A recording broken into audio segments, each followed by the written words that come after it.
#AskDrJohnwatts అని type చేసి మీ questions అడగండి, తప్పకుండా రిప్లై చేస్తాను.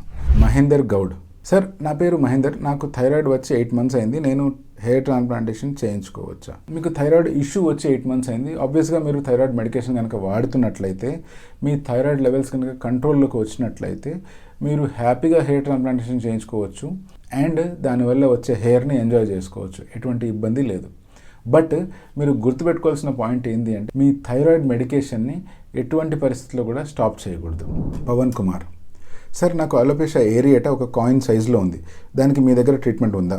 అలోపేషియా ఏరియేటా లేదా పేనుకొరుకుడు అనే ప్రాబ్లంకి నా దగ్గరే కాదు, డర్మటాలజీ చేసిన ప్రతి డాక్టర్ దగ్గర సొల్యూషన్ ఉంటుంది. సో మీరు మీ దగ్గర ఉన్న డర్మటాలజిస్ట్ దగ్గరికి వెళ్ళి ఈ ప్రాబ్లమ్ని కనుక చూపించినట్లయితే వాళ్ళు ఈజీగా మీకు సొల్యూషన్ చూపిస్తారు, కొన్ని మెడికేషన్స్ ఇస్తారు. అవి యూజ్ చేయడం వల్ల విదిన్ 3 to 4 weeksలో మీకు ఆ ఏరియాలో బేబీ హెయిర్ అనేటువంటి గ్రో అవుతాయి. తర్వాత ఆ హెయిర్ మళ్ళీ ప్రాపర్గా గ్రో అవుతాయి. అలా గనక జరగనప్పుడు ఆ ఏరియాలో మళ్ళీ కొన్ని రకాల ట్రీట్మెంట్స్, అంటే ILS అనే ట్రీట్మెంట్ కానీ లేదా ఇంకా ఏదైనా ట్రీట్మెంట్ అవసరం అయితే వాళ్ళు చేస్తారు. So you can visit any dermatologist near you. Naresh P, sir నాకు సైడ్స్లో హెయిర్ లాస్ అయింది, ఎటువంటి ఆయిల్ వాడితే మంచిది? ఇప్పుడు సైడ్స్ అంటే మీరు చెప్తున్న పాయింట్ ఏంటి అంటే ఈ టెంపుల్ ఏరియాస్లో లాస్ అయితే ఎటువంటి ఆయిల్ వాడితే రిజల్ట్ వస్తుంది అంటున్నారు. ఫస్ట్ ఆఫ్ ఆల్ మనం అర్థం చేసుకోవాల్సింది ఏంటంటే, సైడ్స్ హెయిర్ లాస్ నార్మల్గా ఉందా లేకపోతే అది బట్టతల రేంజ్కి వెళ్ళిపోయిందా అని. ఒక వ్యక్తికి 15 years నుంచి 20, 22, 23 years అప్పుడు ఈ సైడ్స్ కొంచెం లాస్ అయిపోయి వెనక్కి వెళ్ళింది అనుకోండి, అది నార్మల్ హెయిర్ లాస్. దాని గురించి అసలు బాధరే కాకూడదు, దాని గురించి వరి కాకూడదు. ఒకవేళ అది 15 నుంచి 20 years అయినా లేకపోతే 30, 40 years అయినా కూడా ఈ సైడ్స్ అనేటివి, అంటే ఈ టెంపుల్ ఏరియాస్ ఇంకా లోపలికి వెళ్ళాయనుకోండి, అప్పుడు అది బాల్డ్నెస్కి సూచకం. ఇప్పుడు మనము ఈ ఏరియాస్లో, అంటే ఈ హెయిర్ ఉన్న ఏరియాస్లో ఎంక్రోచ్ అయిన ఎంటీనెస్ ఏదైతే ఉందో ఆ ఏరియాలో మినాక్సిల్ కనుక వాడినట్లయితే తప్పకుండా రిజల్ట్ వస్తుంది. కానీ మన ఈ ఫోర్ హెడ్కి సంబంధించి ఈ టెంపుల్ ఏరియాస్ ఏవైతే ఉన్నాయి కదండి, ఆ ఏరియాస్లో హెయిర్ లాస్ వల్ల మీరు బాధపడి దానికోసం ఆయిల్ అడుగుతున్నారంటే, ప్రపంచంలో ఎటువంటి ఆయిల్ వాడినా కూడా అక్కడ జుట్టు రాదు. ఒకవేళ వచ్చినా చిన్న బేబీ హెయిర్ లాంటివి వస్తాయి, అవి మళ్ళీ రాలిపోతాయి కూడా. నిజంగా అక్కడ హెయిర్ కావాలి అంటే హెయిర్ ట్రాన్స్ప్లాంటేషన్ చేయాలి. కానీ 90 to 95% ఆ ఏరియాలో హెయిర్ ట్రాన్స్ప్లాంటేషన్ చేయకపోవడమే మంచిది. ఎందుకంటే ఒక అబ్బాయికి కనుక హెయిర్ ట్రాన్స్ప్లాంటేషన్ చేసేటప్పుడు, ఒక న్యాచురల్ హెయిర్ లైన్ క్రియేట్ చేసేటప్పుడు ఆ ప్యాటర్న్లో ఈ సైడ్ పార్ట్ అనేది ఇంక్లూడ్ అవ్వదు. సో ఆ ఏరియాలో హెయిర్ ట్రాన్స్ప్లాంటేషనే చేయము.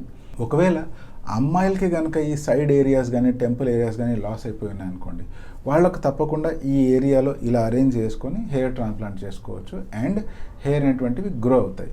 బట్ ప్రత్యేకించి ఏదైనా ఆయిల్ ఉందా, దానివల్ల సైడ్ ఏరియాస్ ఇంప్రూవ్ అవుతాయా అంటే అటువంటి ఆయిల్స్ ఏమీ ఎగ్జిస్టింగ్ లేవు. ఒకవేళ ఆయిల్స్తో అలా గ్రో అయినా కూడా చిన్న బేబీ హెయిర్ గ్రో అవుతాయి తప్పిస్తే మీరు దువ్వెన పెట్టుకొని దువ్వుకొని పాపటి తీసేంత పెద్ద హెయిర్ అయితే గ్రో అవ్వవు.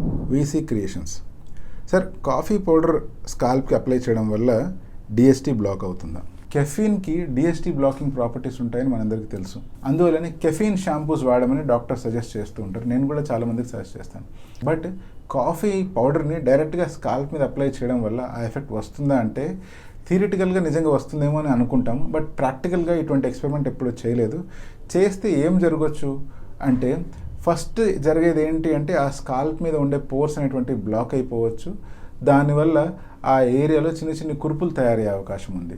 సో మనకు కావాల్సిన కెఫిన్ అనేటువంటిది ఆ సరైన మోతాదులోనే ఉండాలి. ఇప్పుడు మనం ఈ కాఫీ పౌడర్ డైరెక్ట్గా అప్లై చేసినప్పుడు మనకు కావాల్సిన మోతాదు ఎంతో, స్కాల్ప్లో అబ్జార్బ్ అయ్యే ఫామ్లో అది ఉందో లేదో అనేది మనం ఎగ్జాక్ట్గా చెప్పలేము. కాబట్టి కాఫీ పౌడర్ని అట్లా డైరెక్ట్గా ఎప్పుడు అప్లై చేయొద్దండి. యూజువల్గా మీకు ఇట్లాంటి ఆలోచనలు ఎందుకు వస్తాయంటే, DIY అంటే ఈ మధ్యకాలంలో బాగా ఫేమస్ అయ్యాయి, డూ ఇట్ యువర్ సెల్ఫ్ అని.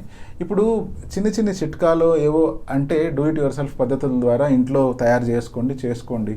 కానీ మరీ మీ హెల్త్కి సంబంధించిన దానికి do it your self hacks లాంటివి, ఏదో చిన్ని చిట్కాల ద్వారా దీన్ని సర్దుకుందాము అనే పనులు చేయొద్దండి.